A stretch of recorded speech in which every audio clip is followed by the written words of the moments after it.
Hello everyone, welcome to the ITLS Academy.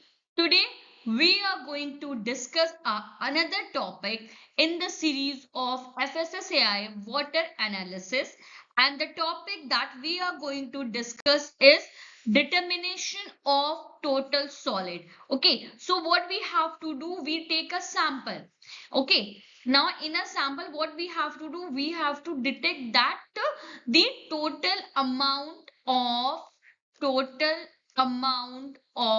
solids present. Okay, suppose that what is this total amount of solid? It's simply refer as a total amount of simply refer as a total amount total amount of solid matter solid matter present in a liquid sample.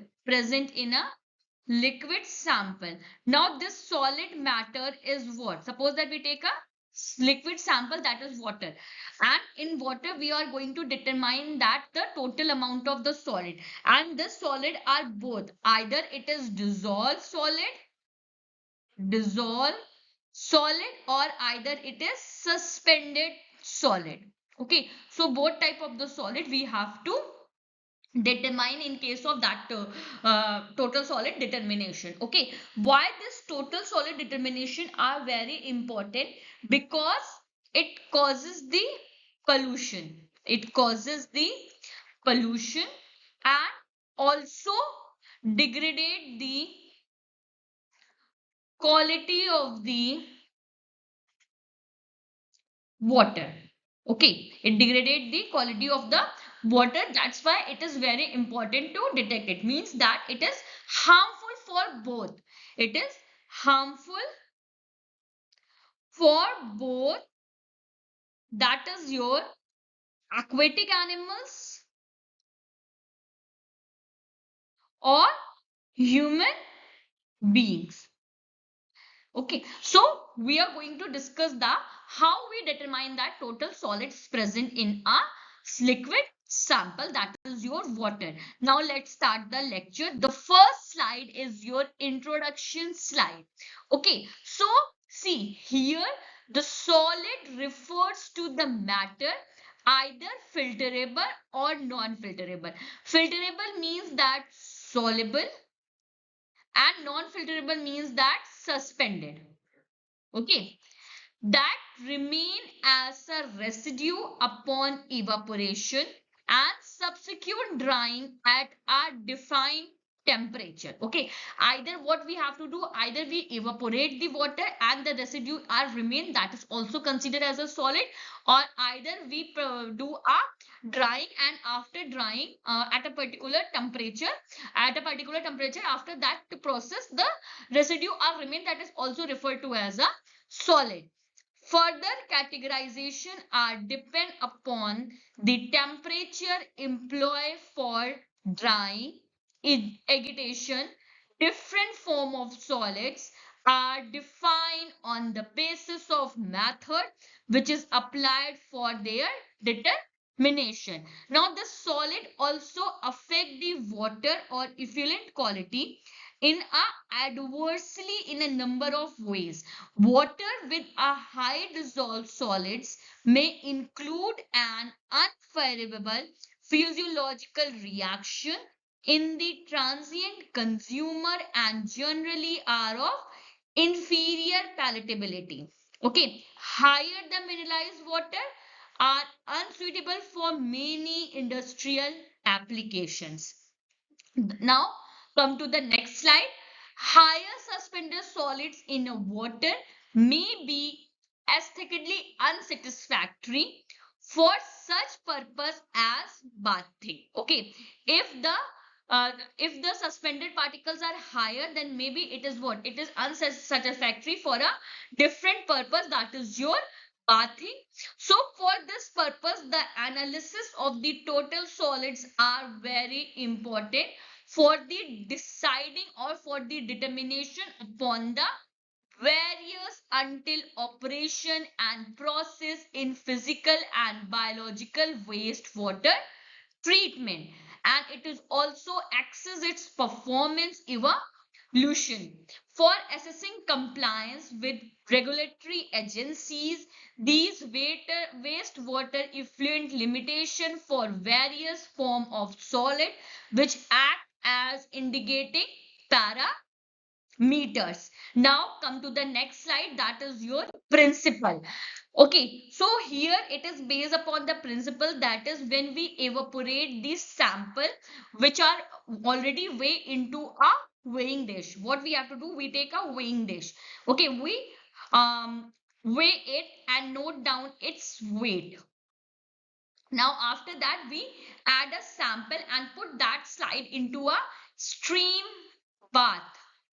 Okay, then we dry it at a constant mass, and the temperature of the oven is around 103 to 105 degrees Celsius or 179 to 181 degree Celsius. Then we calculated the total residue from a increase in mass. That is the principle in which this experiment are based. Now see what is written here.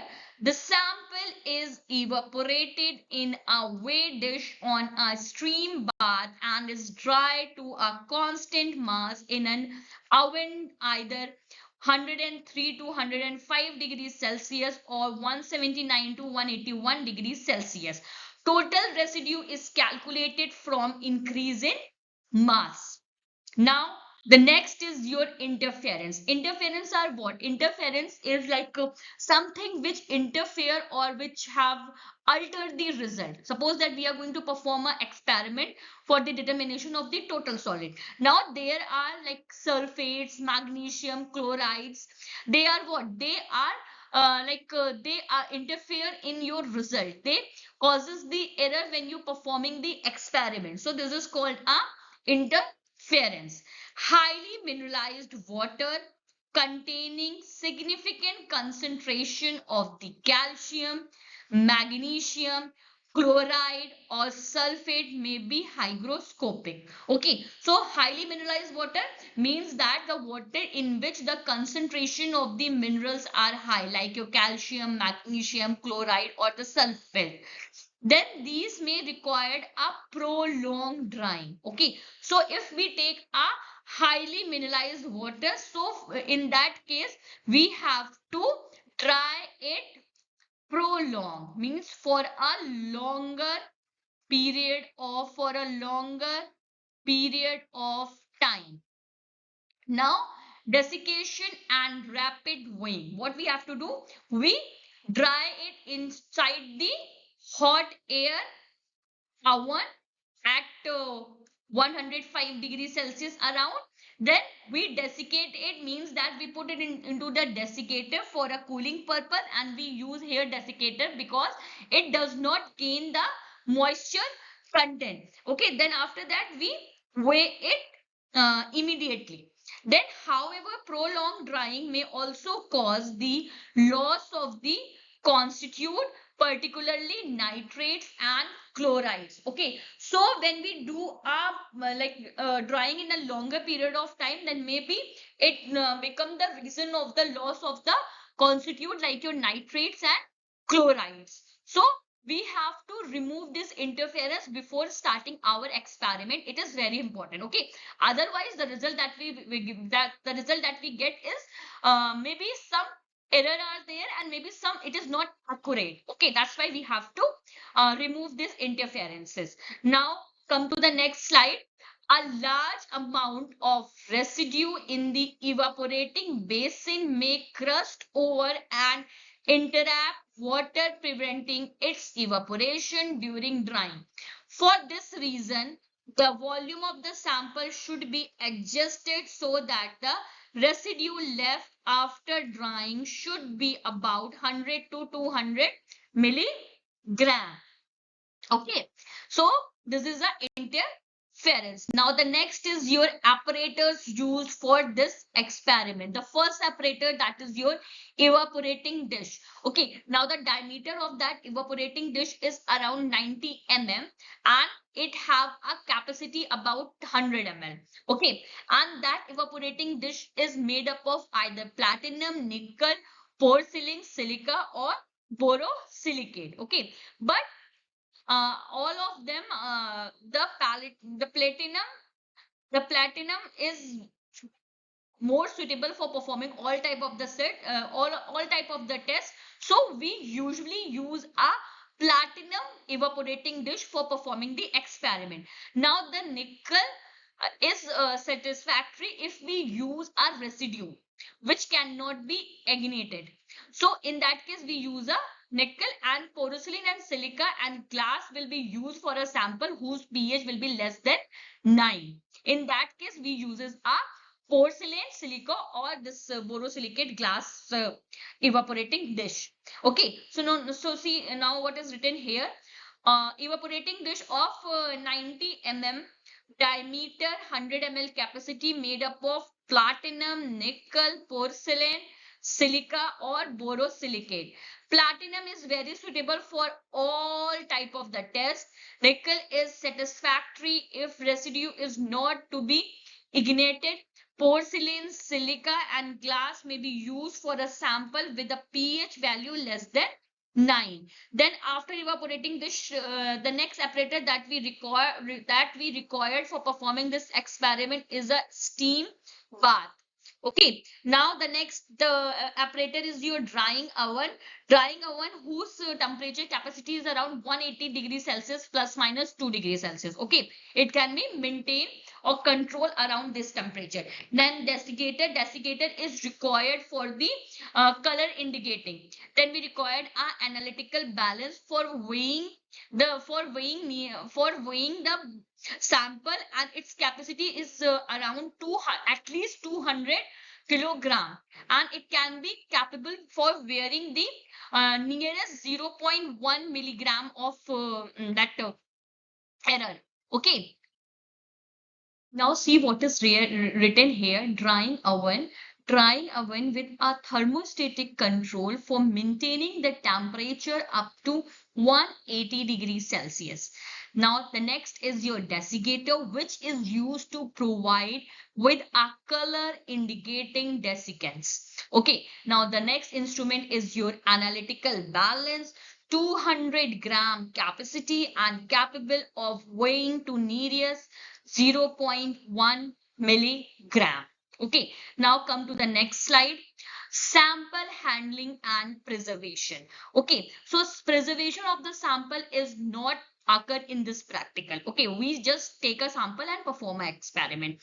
Analysis should be begin as soon as possible. Suppose that we take a sample today, so it is important to get a accurate result.